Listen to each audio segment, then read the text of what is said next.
Nosso Senhor e Deus, nós nos apresentamos diante de Ti pelo sangue do Senhor Jesus, por esse novo e vivo caminho. Agradecemos, Senhor Jesus, porque o Teu sangue nos purifica de todo o pecado.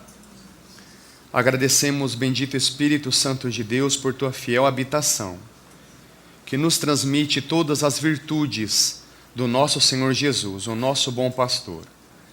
Queremos essa manhã, Senhor, realmente tributar a Ti todo louvor, todo reconhecimento, toda adoração que somente Tu és digno, bem como também toda a nossa gratidão. Realmente visita-nos, passeia em nosso meio, manifesta a Tua presença, magnifica o Teu nome, porque somente o Senhor é digno. Amém. Irmãos, vamos abrir no Evangelho de João, capítulo 10, a partir do verso 1.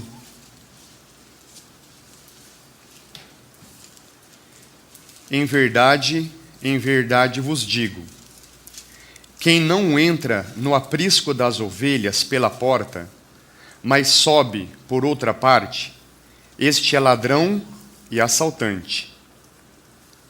Mas o que entra pela porta é o pastor das ovelhas. O porteiro abre-lhe a porta, as ovelhas ouvem a sua voz, ele as chama pelo nome e as conduz para fora. Depois de conduzir para fora todas as ovelhas que lhe pertencem, vai adiante delas e elas o seguem, pois conhecem a sua voz. Mas jamais seguirão um estranho, pelo contrário, fugirão dele, pois não conhecem a voz dos estranhos. Jesus apresentou-lhes essa comparação, mas eles não entenderam o que lhes dizia. E muitas vezes a gente também é assim, não é verdade? Então, Jesus voltou a falar-lhes: em verdade vos digo, eu sou a porta das ovelhas. Todos os que vieram antes de mim são ladrões e assaltantes, mas as ovelhas não as ouviram. Eu sou a porta. Se alguém entrar por mim, será salvo. Entrará e sairá, e achará pastagem. O ladrão vem somente para roubar, matar e destruir. Eu vim para que tenham vida, e a tenham com plenitude. Eu sou o bom pastor dá vida pelas ovelhas. Amém. Irmãos, muitos ensinos que o nosso Senhor Jesus nos transmitiu para nos revelar as realidades celestiais, ele com muita frequência usava figuras e histórias. E é interessante esse recurso do nosso Senhor, porque o coração dele é que todos os homens entendam o que está no coração do nosso Deus. Então, por isso, ele sempre usou figuras muito simples. Então, o Evangelho é desde a pessoa mais simples, com pouca formação acadêmica, até os doutores. Esse é o coração do nosso Deus, alcançar todos os tipos de pessoas. E nesta passagem que nós lemos, nós vemos ali alguns elementos. Nós temos a figura de um aprisco, a figura de uma porta, um pastor, nós temos ali um porteiro, e nós temos ali também a figura do ladrão. O próprio Senhor interpreta o significado da porta e do pastor. Ele mesmo diz: eu sou a porta, e eu sou o bom pastor. Penso que não há dúvida nenhuma para nós que as ovelhas somos nós. As ovelhas por quem o bom pastor deu a sua vida. Penso, irmão, que o aprisco pode nos falar a respeito do reino de Deus. O reino de Deus que se manifesta aqui na terra através da igreja. Eu também penso que o porteiro é o Espírito Santo. É aquele que trabalha junto com o pastor para que as pessoas adentrem a realidade do reino de Deus.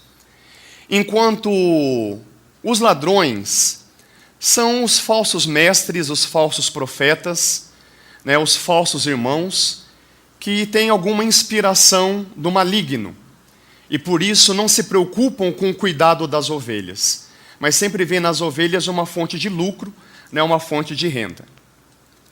Então temos aí uma figura geral dessa passagem, desse ensino que o Senhor quis nos transmitir. E dentro dessas figuras, muitas vezes, o nosso mundo ele é comparado com um deserto. É verdade que quando Deus o criou, Deus plantou um jardim. O nome do jardim, cultivado pelo nosso Deus, Jardim do Éden, significa Jardim das Delícias, onde Deus realmente se propõe ter comunhão com o homem. É interessante que quando nós lemos a descrição do templo edificado por Salomão, estavam lá esculpidos plantas, flores, e isso nos lembra um quê? Isso nos lembra um jardim. Porque no contexto de templo, e nós somos o templo do Deus vivo, é que o nosso Senhor quer passear, quer nos cultivar, quer ter relacionamento conosco. Então que esse momento agora pela manhã se constitua um momento em que o nosso Senhor Jesus esteja passeando no seu jardim, nos cultivando, cheirando o próprio perfume da vida dele através de nós. Mas por causa da entrada do pecado, começou um processo de desertificação. Então esta é uma consequência do pecado. O pecado seca, o pecado esteriliza e, por fim, o pecado mata. Então, essa é a consequência da entrada do pecado a respeito do jardim de Deus. E esse mundo, então, ele vira um deserto. Um lugar estéril, um lugar sem vida, um lugar com muitas dificuldades, com muitas tribulações, ainda que existam alguns oásis. Temos aqui que reconhecer quem não se alegra com o sorriso de uma criança, com belas paisagens naturais, um pôr do sol, um céu estrelado, a aurora boreal, são imagens tão bonitas, um gesto de caridade, um momento de um nascimento ou de um reencontro de antigos amigos. Então são momentos de oásis, nesse mundo desértico. E por ser um deserto também existe muita miragem.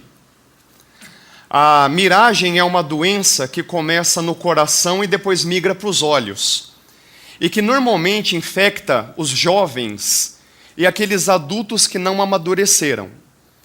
Então eles começam a ver água naquilo que na verdade é só areia. Então nós temos nesse mundo desértico a doença da miragem, que infelizmente acomete os jovens. Mas é justamente nesse ambiente desértico que vem o nosso Senhor Jesus ao nosso socorro. E em contraste a esse mundo desértico, aos reinos desse mundo, nós temos o reino do nosso Deus. Então vamos ler Romanos capítulo 14, verso 17. Porque o reino de Deus não consiste em comer e beber, mas em justiça, paz e alegria no Espírito Santo. Gostaria que nós lêssemos juntos a seguinte frase: porque o reino de Deus consiste em justiça, paz e alegria no Espírito Santo. Podemos repetir? Porque o reino de Deus consiste em justiça, paz e alegria no Espírito Santo. Então dissemos há pouco que os reinos desse mundo é como um deserto, ainda que existam alguns oásis, mas o que prevalece é o ambiente desértico. E num deserto existe injustiça, cada um lutando pela própria sobrevivência, então uns passam por cima dos outros.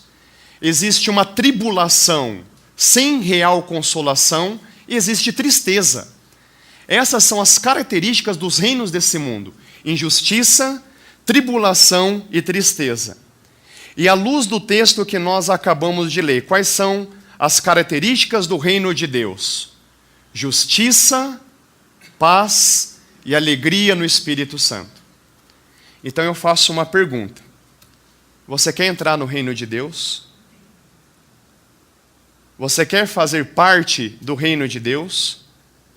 Então o que é necessário para nós entrarmos no reino de Deus, onde reina a justiça, paz e alegria no Espírito Santo? Nós temos que nascer de novo. Nós temos que romper os laços com esse mundo desértico e provar um nascimento espiritual. A vida de Cristo tem que ser uma realidade em nós. Mais uma vez, você quer entrar no reino de Deus? Se você quiser entrar no reino de Deus, eu acho que a resposta de cada um de nós, né? Sim, eu quero. Nós temos que passar por uma porta. E quem é essa porta? É o nosso Senhor Jesus. Eu sou a porta. Quem entrar por mim será salvo. Entrará e sairá e encontrará pastagens. Irmãos e irmãs, o nosso Senhor Jesus Cristo é a única porta. Ele é o único caminho que nos dá acesso ao nosso Deus. É interessante que lá em Mateus 7, 13 e 14, ele diz algo que num primeiro momento causa-nos alguma estranheza, né? Porque a porta é estreita e o caminho que conduz à vida é apertado. Irmãos, por que a porta é estreita? Por que o caminho que conduz à vida é apertado? Porque existe uma opção só. E essa única opção é o nosso Senhor Jesus Cristo. Ele é a única porta, Ele é o único caminho que nos dá acesso a Deus.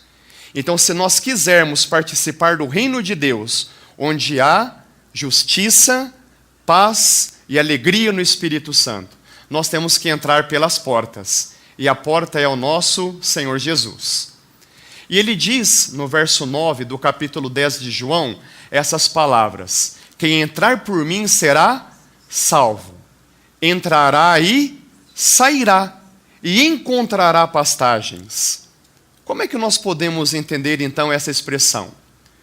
Quando nós passamos por essa porta, quando nós reconhecemos que o nosso Senhor Jesus é o nosso único acesso à comunhão com o verdadeiro Deus, nós adentramos a realidade espiritual. Nós adentramos no reino de Deus. Jesus é a única porta. E uma vez no reino de Deus, nós saímos para o nosso dia a dia.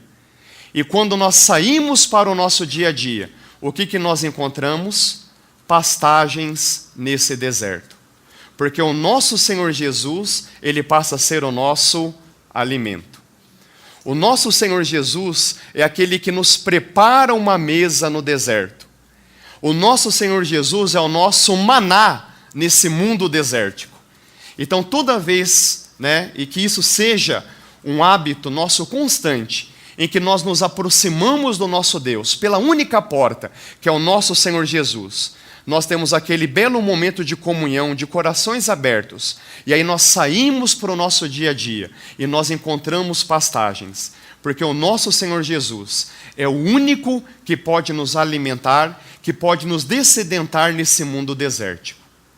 Então, irmãos, era essa mensagem que eu tive no meu coração, para que partilhássemos essa manhã. O nosso mundo é um mundo desértico. E quem prevalece e quem permanece nessa condição encontrará esterilidade, sequidão e morte. Mas quando nós realmente adentramos a realidade do reino, através da única porta, do único caminho, que é o nosso Senhor Jesus, nós saímos para a nossa vida diária e nós temos o nosso alimento, porque o nosso Senhor Jesus é o nosso sustento. Amém? Senhor, nós nos alegramos, porque em Ti nós temos pastagens. Nós nos alegramos, Senhor, porque como um bom pastor, o Senhor nos guia a pastos verdejantes, a águas tranquilas. Tu és o nosso pasto, Tu és a nossa água, Tu és o nosso sustento, Tu és a nossa alegria nesse mundo de sequidão. E esta manhã, Senhor, estamos aqui reunidos como Teu aprisco, como a Tua igreja, para celebrar a Ti que és a porta, o único acesso que nos conduziu ao coração do Pai. Nós agradecemos, Senhor, por esse grandiosíssimo presente. Que possamos nós, Senhor, a cada dia das nossas vidas, a cada momento, nos lembrarmos desse acesso bendito e desfrutarmos, Senhor, dessa comunhão tão preciosa, encontrando assim pastagens no nosso dia a dia. Nós agradecemos, Senhor, porque esta manhã, ao participarmos do pão e do cálice, algo do seu pasto, da sua própria vida, é transmitida a nós. Nós agradecemos, Senhor, pelo Teu alimento, pelo Teu sustento. Amém, Senhor.